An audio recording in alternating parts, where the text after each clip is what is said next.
You're on your way to assault an enemy base when a sniper takes out one of your friendlies on their way to deliver supplies nearby. Possible locations are called out over the radio where the report of the shot was heard, and you take it upon yourself to investigate. As you carefully creep up on the sniper's location, a shot rings out. Now's your chance to move in, but there's a problem. There's no cover between you and the enemy, so you must move quickly and decisively. You begin to cross the open when a shot rings out from behind a darkened window. Miss. Now your cover is blown and you have a decision to make. Do you continue to push forward or fall back behind cover, change your approach, and radio to friendlies about your new discovery? But you hesitate, just long enough for the sniper to take another shot. Hit. As your screen fades to black, your dopamine and adrenaline are at their peak, because it is at this moment where you've experienced a dynamic situation in its purest form, unadulterated by the abomination that's about to come. Tension is often the feeling one experiences when you approach a situation where the stakes are high and the outcome is unknown. But something profound happens the moment you click that respawn button. Because at that moment, both the victor and the vanquished have now been doomed by the curse of knowledge. Listen, this is the plan. I'm gonna put a mine down on that fucking wall. I'm gonna blow up that sandbag. We're gonna punch a hole through it.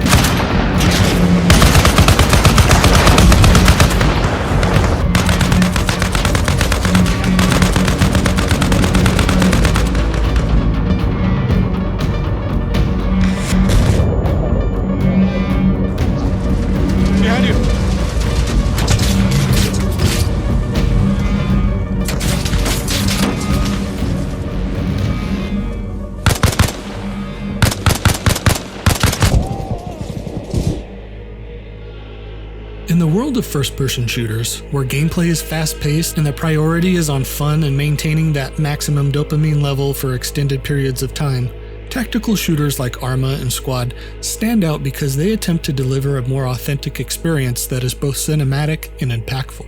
The game you see on the screen now is the latest Arma title that is laying the groundwork for Arma 4, called Reforger, and the emphasis in this game is to join players together for a symphony of combat, communication, and logistics.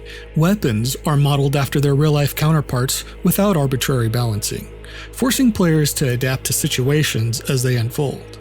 Communications are done via in-game radio channels that can be compromised by the enemy, and logistics are required to keep the front line stocked with ammunition, vehicles, and respawn points.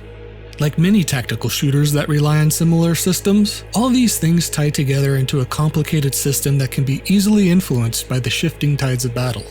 Often, victory or defeat can be the result of a single breakthrough from enemy or friendly forces. This dynamic battlefield is why we love tactical shooters, because you never know what's going to happen next, and it's up to you and your team to pull together and come up with a strategy that works.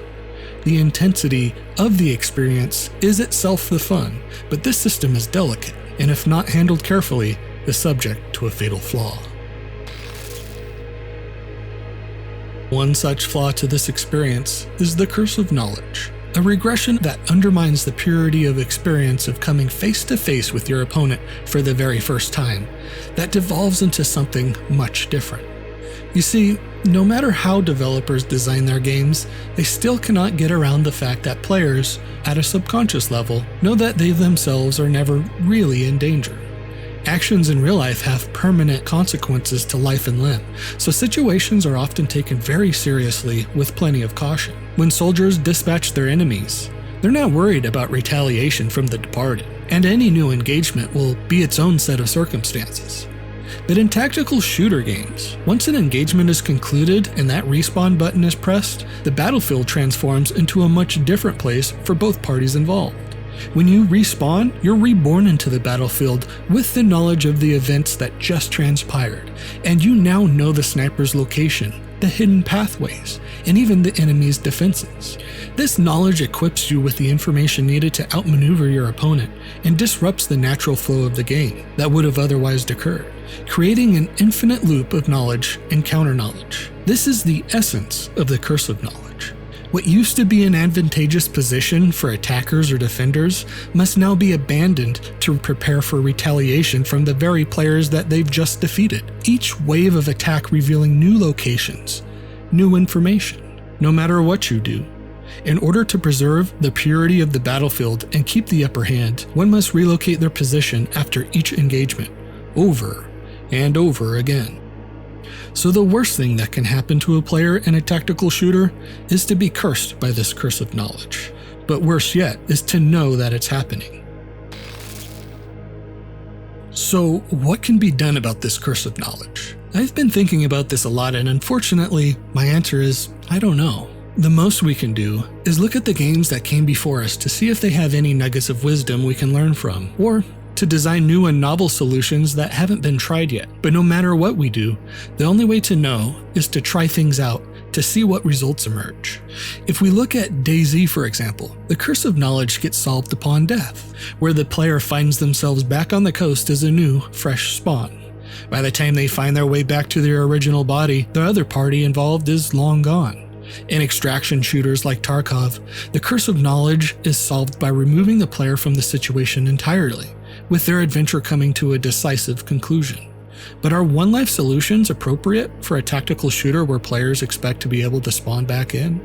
If implemented, would players just abandon the game altogether? Perhaps the solution is somewhere in the middle. A commonality that I've noticed between the games mentioned is that the curse of knowledge is solved by some sort of obstacle in the way of getting back into the fight, with enough time or distance from the engagement that it allows for new conditions to emerge naturally. One idea that I've been thinking about is to tie medical gameplay in together with players dying, to help give more value to people's virtual lives and to add to the sense of adventure one experiences when going to the front lines. Essentially, the idea is that when a player dies, they maintain their serious injuries in the locations they took damage. If a medical tent has been built where they're trying to spawn in, the player will wake up in one of the hospital beds. Medics can attend to players as they spawn in and use their tools to heal injuries back to full health. Otherwise, the player will be affected with stamina, aiming, visual, and movement speed debuffs. If players spawn at an MHQ or a rally point, they'll spawn in like normal with their injuries and can be healed by a medic at an ambulance. Anyone can be a medic by equipping the proper equipment, and the medical bag is required to remove injuries and debuffs. Of course, the players who tend to shift W straight into the respawn screen aren't going to like that, so maybe main base is where you can spawn in without needing a medic. Just a thought. Recently, I released a mod for Arma Reforger that allows for scenario creators to increase the time players need to wait before spawning in on a base that is under assault, forcing defenders to either wait it out or spawn in elsewhere, often a kilometer or two away. This is just my first small step at trying to solve the curse of knowledge problem. But I'm curious, do you have any ideas or know of any games that have tackled this problem? If so, let me know in the comments below. If you made it this far, I want to thank you for your attention and listening to me ramble about the ideas rattling around in the back of my head. My name's Ironbeard, and if you play Reforger, I'll see you on the battlefield.